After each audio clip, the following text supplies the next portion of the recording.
দেশে জ্বালানি তেলের কোনো ঘাটতি নেই এবং সরবরাহ পরিস্থিতি সম্পূর্ণ স্বাভাবিক রয়েছে বলে জানিয়েছেন বিদ্যুৎ, জ্বালানি ও খনিজ সম্পদ মন্ত্রী ইকবাল হাসান মাহমুদ টুকু। শুক্রবার 6 মার্চ রাজধানীর আসাদগেট এলাকায় পেট্রোল পাম্প পরিদর্শনে গিয়ে তিনি সাধারণ মানুষকে অহেতুক আতঙ্কিত না হওয়ার আহ্বান জানান।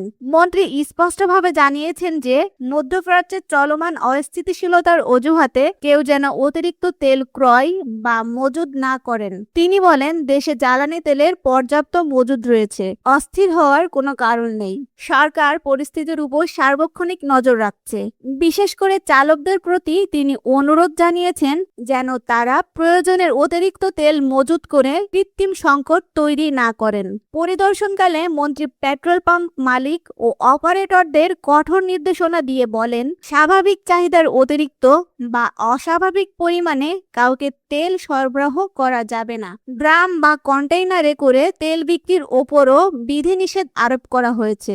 সরকারি তথ্য মতে বর্তমানে দেশে প্রায় 1,36,000 মেট্রিক টন জ্বালানি তেলের মজুদ রয়েছে। এর মধ্যে ডিজেলের মজুদ রয়েছে 14 দিন, অকটেনের 28 দিন এবং পেট্রোলের 15 দিনের জন্য পর্যাপ্ত।